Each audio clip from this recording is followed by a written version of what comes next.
నమస్తే. ఈ వీడియో చాలా జాగ్రత్తగా చూడండి. అమీర్పేట్ మెట్రో స్టేషన్ కింద ఉన్న నేను మీకు నా వెనకాల అమీర్పేట్ మెట్రో స్టేషన్ పేరు కూడా కనిపిస్తూ ఉంటుంది. సో ఇది జంక్షన్ అన్నమాట. ఎల్బీ నగర్ నుంచి వచ్చే ట్రైను అమీర్పేట్ నుంచి మియాపూర్ వెళ్తుంది. ఇది ఒక జంక్షన్. అండ్ నాగోల్ నుంచి వచ్చే మెట్రో స్టేషన్ అమీర్పేట్కి వస్తుంది. అటు నుంచి రాయదుర్గ్ వెళ్తుంది. So Ameerpet junction. సో ఇటు నుంచి వచ్చే వాళ్ళు వేరే ప్రాంతానికి వెళ్ళాలన్నా ఇక్కడే దిగుతారు, అటు నుంచి వచ్చే వాళ్ళు ఇంకో ప్రాంతానికి వెళ్ళాలన్నా ఇక్కడే దిగుతారు. సో ఇది చాలా కీలకమైన జంక్షన్ మెట్రోకి. సో ఇది చాలా పెద్దగా ఉంటుంది స్టేషన్. సో ఈ స్టేషన్ దగ్గర ఎందుకు నిలబడి నేను ఈ వీడియో చేస్తున్నా అంటే, అమీర్పేట్ మెట్రో స్టేషన్ కుంగడానికి ఏమైనా అవకాశం ఉందా? అమీర్పేట్ మెట్రో స్టేషన్ యొక్క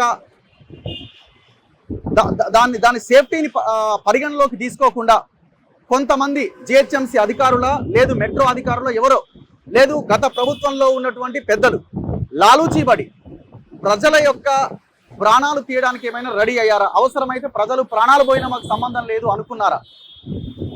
నేను ఇప్పటికే ఈ వీడియో పైన నేను పూర్తి స్థాయిలో క్లారిటీ ఇవ్వట్లేదు. బట్ ఒక క్వశ్చన్ మార్క్ అయితే పెడుతున్నా జిహెచ్ఎంసీ అధికారుల ముందు, గత ప్రభుత్వంలో పనిచేసిన ఆఫీసర్ల ముందు, ప్రభుత్వం ముందు, అంటే గత ప్రభుత్వంలో చేసిన లీడర్ల, ప్రభుత్వాన్ని లీడ్ చేసిన లీడర్ల ముందు, ఇప్పుడు గవర్నమెంట్లో ఉన్న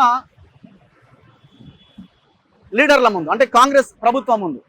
గతంలో ఈ మున్సిపల్ అడ్మినిస్ట్రేషన్ కేటీఆర్ ఆధ్వర్యంలో ఉండే, ఇప్పుడు రేవంత్ రెడ్డి ఆధ్వర్యంలో ఈ మున్సిపల్ అడ్మినిస్ట్రేషన్ అంతా నడుస్తూ ఉన్నది. రోడ్లు, భవనాలు, రోడ్లకు సంబంధించింది కోమటిరెడ్డి వెంకటరెడ్డి వ్యవహారంలో నడుస్తూ ఉన్నది. సో ఇట్లా ఆయా డిపార్ట్మెంట్లు ఇందులో ఇన్వాల్వ్ అయి ఉన్నాయి. ఇప్పుడు పాయింట్ ఏంటంటే, పాయింట్కి వచ్చేస్తా. సో నేను పంజాగుట్ట నుంచి అమీర్పేట్ వెళ్ళే దారిలో ఉన్నా. మీరు మెట్రోలో కానీ లేకపోతే రోడ్డు వెంట కానీ మీరు వస్తూ ఉంటే మీకు ఎక్కడిక్కడ బిల్డింగ్ అనిపిస్తుంది. ఇది వాసవి ఎంపీఎం అని ఒక బిల్డింగ్ కనిపిస్తుంది. చాలా పెద్ద బిల్డింగ్, హై రైజ్ బిల్డింగ్ లాగా మనకు కనబడతా ఉంటుంది. సో దీని పక్కనే ఒక ఎక్స్టెన్షన్ ఉన్నది, మీరు చూడొచ్చు.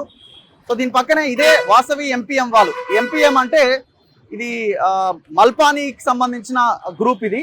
సో వీళ్ళు ఒక కన్స్ట్రక్షన్ చేస్తున్నారు. ఎక్స్టెన్షన్ తీసుకున్నారా, గతంలో వచ్చిన పర్మిషన్సా, ఐ డోంట్ నో. బట్ నేను ఇంకా క్లారిటీ ఇచ్చే ప్రయత్నం చేస్తా. వీళ్ళు దీనికి ఎక్స్టెన్షన్ తీసుకొని మళ్ళీ బిల్డింగ్ని కన్స్ట్రక్షన్ చేస్తున్నారు. ఒక్కసారి చూడండి.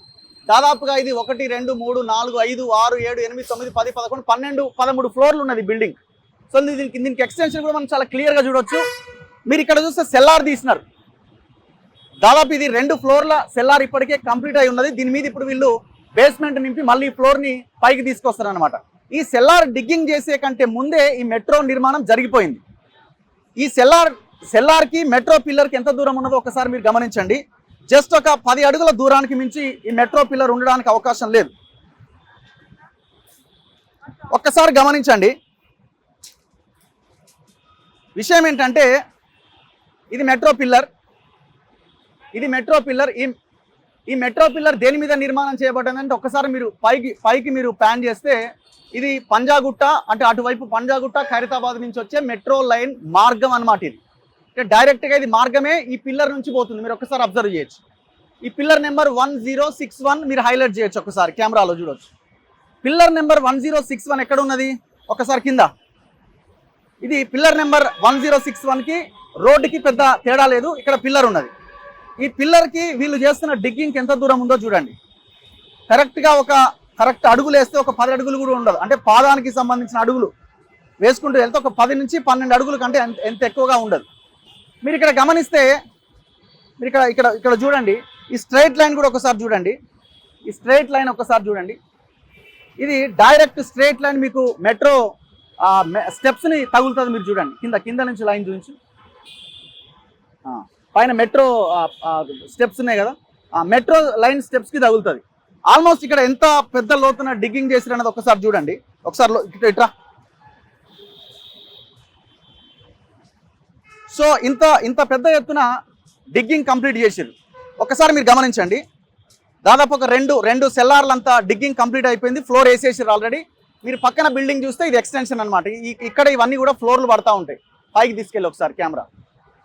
సో నా పాయింట్ ఏంటంటే ఇది చాలా కీలకమైన ప్లేస్లో ఉన్న మెట్రో. ఇది అమీర్పేట్ మెట్రో స్టేషన్. ఇది మెట్రో స్టేషన్ పిల్లర్ పైనుంచి పోతున్నది. పిల్లర్ ఇది వీళ్ళు ఇక్కడ డిగ్గింగ్ చేసినారు. అసలు ఇంత గ్యాప్లోనే పర్మిషన్ ఎట్లా ఇచ్చారు? ఏదైనా ఒక బిల్డింగ్ కట్టాలంటే, ఒక సామాన్యుడు బిల్డింగ్ కట్టాలంటే దానికి సెట్ బ్యాక్ ఉంటుంది. ఎలాంటి సెట్ బ్యాక్స్ గైడ్ లైన్స్ పాటించకుండా ఇంత దగ్గరగా జిహెచ్ఎంసీ ఎట్లా పర్మిషన్ ఇచ్చింది? మెట్రో పిల్లర్కి ఇబ్బంది కలిగే అవకాశం ఉన్నప్పుడు ఇంత రిస్కీ జాబ్కి ఏ రకంగా మెట్రో పర్మిషన్ ఇచ్చింది? నేను ఇద్దరు అధికారులతో మాట్లాడడం జరిగింది. ఒకరు ఎల్ఎన్టీకి సంబంధించిన గతంలో పనిచేసిన ఆర్ ఇప్పుడు ఆ మెట్రోలో ఉన్న ఆఫీసర్తో ఒక ఆయనతో మాట్లాడినా. అసలు ఏం జరిగిందంటే వాళ్ళు చెప్తున్నది ఏంటంటే, మేము ఐఐటికి సంబంధించిన ఇంజనీర్లని పిలిపించినాం హైదరాబాద్కి. మాకు సంబంధించిన ఇంజనీర్లు మేమందరం కలిసి ఇప్పుడు ఇది ఎట్లా అయితే మెట్రోని మనం సేవ్ చేయగలుగుతాం అంటే, ఈ బిల్డింగ్ కట్టడానికి పర్మిషన్ ఆల్రెడీ వచ్చింది కాబట్టి, జిహెచ్ఎంసీ పర్మిషన్ ఇచ్చింది కాబట్టి, ఈ బిల్డింగ్ కట్టడానికి ఏ రకంగా మన మెట్రోని సేవ్ చేసుకుంటూ వాళ్ళకి బిల్డింగ్ కట్టించుకోవచ్చని మేము రీసెర్చ్ చేసి మేము ఏం చేసినామంటే ఒక రాఫ్ట్ నిర్మించినాం దీనికోసం. ఇదే నేను అనుకోవడం, ఐ థింక్ వాళ్ళ అన్న రాఫ్ట్ ఇదే అయి ఉండొచ్చేమో, సబ్జెక్ట్ టు కరెక్షన్. సో ఈ రాఫ్ట్ అనేది ఒక సిమెంట్కి సంబంధించిన ఈ రాఫ్ట్ ఒకటి నిర్మించినాము. ఈ రాఫ్ట్ నిర్మించి పిల్లర్కి ఎలాంటి ఇబ్బంది లేకుండా చేసినామని అంటున్నారు. ఇప్పుడు మనం ఎన్నో ప్రాజెక్టులు చేపడతా ఉంటాం. ఇప్పుడు దీనికి వాళ్ళతో లాలూచియా లేకపోతే ఇంకా కారణాలు ఏమో, దాంతో మీరు ఈ పిల్లర్ మెట్రో సేవ్ అవ్వడానికి రాఫ్ట్ కట్టి ఏదో చేసినారు. పొరపాటున ఏదైనా మిస్టేక్ జరిగితే ఎవడి ప్రాణాలకి ఇది? దీనికి అధికారులు సమాధానం చెప్పాలి. రెండోది, నేను జిహెచ్ఎంసీ అధికారులకు కాల్ చేసిన. రాజేంద్ర ప్రసాద్ నాయక్ గారు, ఆయన టౌన్ ప్లానింగ్కి సంబంధించిన హెడ్ ఆఫీస్లో ఉంటారు. ఆయన కూడా నేను కాల్ చేయడం జరిగింది. ఆయన ఏమంటున్నారంటే, నేను అమీర్పేట్ ఐఏసీపీకి నేను ఫోన్ చేసినాను, అంటే ఇక్కడ టౌన్ ప్లానింగ్ ఆఫీసర్కి. నేను వాళ్ళకి సాయంత్రంలోగా నేను రిపోర్ట్ అడిగినాను, అసలు ఏం జరుగుతుందో తెలుసుకోండి, అసలు ఎట్లా కడుతున్నారు వాళ్ళు, పర్మిషన్స్ ఉన్నాయా, ఏం పర్మిషన్స్ ఇచ్చిరు, నేనైతే లేను ఆ హయాంలోనే ఆయన మాట్లాడుతున్నారు. అంటే ఇంత పెద్ద కన్స్ట్రక్షను, ప్రజల ప్రాణాలకు సంబంధించిన విషయము, మరి ఎట్లా ఏ రకంగా దీన్ని డిజైన్ చేసి కడుతున్నారు? ఒకసారి దీనికి సమాధానం చెప్పాలి. పర్మిషన్స్ ఒకవేళ లేకపోతే వర్క్ ఆపేస్తాం సార్ అంట. అంటే పర్మిషన్స్ ఒకవేళ లేకపోతే ఆల్రెడీ డిగ్గింగ్ కంప్లీట్ చేసిర్రు, ఒకవేళ దీనికి ప్రమాదం జరిగే ఉంటే సిచ్యువేషన్ ఏంటి? ఒక్కసారి మెట్రో ఒక రోజు ఆగిపోతే టోటల్గా హైదరాబాద్ ఏ సిచ్యువేషన్లో ఉంటుంది? అల్లకల్లోలం అవుతుంది కదా. మరి ఈ విషయం కూడా మీకు తెలీదా? ఎవరిదయ్యా ఈ బిల్డింగ్ అంటే, మల్పాని అని, మీరు ఇక్కడ పంజాగుట్ట నాగార్జున సర్కిల్ దగ్గర కూడా ఇట్లాంటి బిల్డింగే ఒకటి ఉంటుంది. దానికో సెట్ బ్యాక్ ఉండదు, శ్మశానం కబ్జా. దాంట్లో కూడా గత ప్రభుత్వ పెద్దల పర్మిషన్లు తీసుకొని దాన్ని కట్టేసారు. అందులో ఒక 100 వెహికల్స్ బయటకు వస్తే అసలు ట్రాఫిక్ మొత్తం కొలాప్స్ అయిపోతుంది, అంటే బ్లాక్ అయిపోతుంది. అది ఆ బిల్డింగ్ ఈ బిల్డింగ్ ఒకటిదే. మళ్ళీ దీనికి వాసవి ఎంపీఎం అనేది. వాసవి ఎవరయ్యా అంటే, మీరు ఎల్బీ నగర్ మెట్రో స్టేషన్ పోతే వాసవి మెట్రో స్టేషన్ అని ఉంటుంది. Real estate company Vasavi group నడిపిస్తున్న విజయ్ కుమార్కు చెందిన వాసవి సంస్థ అది. ఆడ సిరీస్ రూములు కొట్టేసిండు, తెలంగాణలో చెరువులు కొట్టేసిండు. ఇట్లాంటి క్రిమినల్స్ అంతా కలిసి ఇంత దారుణానికి పాల్పడుతున్నారు. మరి ఇందులో ఈయన పాత్ర ఏందో నాకు తెలియదు. సో ఈ రకంగా డిగ్గింగ్ చేయడం వల్ల ఇప్పుడు ఈ మెట్రో స్టేషన్ కనుక ఏమైనా ఇబ్బంది జరిగితే పరిస్థితి ఏంటి? దీనికి ఎవరు సమాధానం చెప్పాలి? సాయంత్రంలోగా మేము రెస్పాండ్ అవుతామన్న జిహెచ్ఎంసీ ఆఫీసర్ ఆన్సర్ చెప్పాలి, మెట్రో అధికారులు సమాధానం చెప్పాలి. ఒకవేళ దీనికి గనక ఇబ్బంది కలిగే పరిస్థితి వస్తే మీరు ఐఐటి ఇంజనీర్లను తెచ్చి కట్టించాల్సిన సిచ్యువేషన్ ఎందుకు? ఇప్పుడు మీరు ఈజీగా ఏదైనా షాపులు రోడ్లు పడుతుంటే షాపులు తీసేయాలన్నప్పుడు భూసేకరణ చేస్తారు కదా, బలవంతంగా బుల్డోజ్ చేసి జేసీబీలు పెట్టి భూసేకరణ చేస్తారు కదా. మరి ఇప్పుడు ఇక్కడ సెట్ బ్యాక్ లేకుండానే ఎట్లా వీళ్ళకి పర్మిషన్ ఇచ్చినారు? ఎంత సెట్ బ్యాక్ ఉండాలి? మీరు స్ట్రైట్ లైన్ చూస్తే డైరెక్ట్గా ఆడ మెట్రో పిల్లర్కి తగులుతున్నది. సో ఇది చాలా దారుణం, దుర్మార్గం.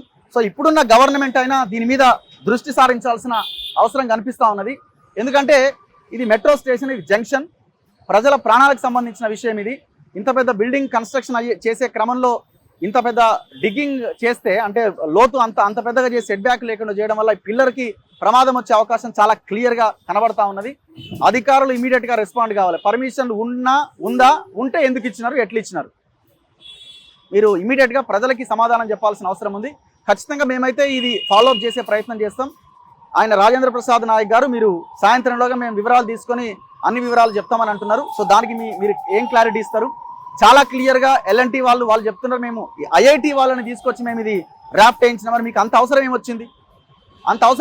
సెట్ బ్యాక్ ఇచ్చేయండి, సెట్ బ్యాక్ తీసేసుకొని తర్వాత బిల్డింగ్ కట్టుకోండి అని చెప్పే ధైర్యం ఎందుకు చేయలే? సో ప్రజలారా దయచేసి ఆలోచించండి. ఇట్లాంటి వాళ్ళకు మాత్రమే చట్టాలు చేంజ్ అవుతూ ఉంటాయి. ఇట్లాంటి వాళ్ళ కోసం మాత్రమే గైడ్ లైన్స్ చేంజ్ అవుతూ ఉంటాయి. సామాన్య ప్రజల కోసం మాత్రం ముక్కు పిండి. మరి ఇప్పుడు ఇవాళ ఎక్కడైనా ఒక అర గజం దూరం ముందుకు వస్తే నానా తిప్పలు పెడతారు ఆఫీసర్లు. మరి ఎట్లా వచ్చినాయండి పర్మిషన్స్ అన్ని? మున్సిపల్ అడ్మినిస్ట్రేషన్ రేవంత్ రెడ్డి గారు మీ ఆధ్వర్యంలోనే ఉన్నది. హైదరాబాద్లో ఏం జరుగుతున్నది, జిహెచ్ఎంసీలో ఏం జరుగుతూ ఉన్నది, పర్మిషన్స్ ఎట్లా వచ్చినాయి? తక్షణమే ఒకవేళ ఇది పెద్ద ప్రమాదం అనేది కనుక గుర్తిస్తే తక్షణం ఆపాల్సిన అవసరం ఉంది. వీళ్ళ మీద కఠినమైన చర్యలు తీసుకోవాలి. పర్మిషన్స్ ఇచ్చిన ఆఫీసర్ల మీద కఠినమైన చర్యలు తీసుకోవాల్సిన అవసరం ఉంది. కెమెరామెన్ పాషాతో రఘు, మన తొలి వెలుగు.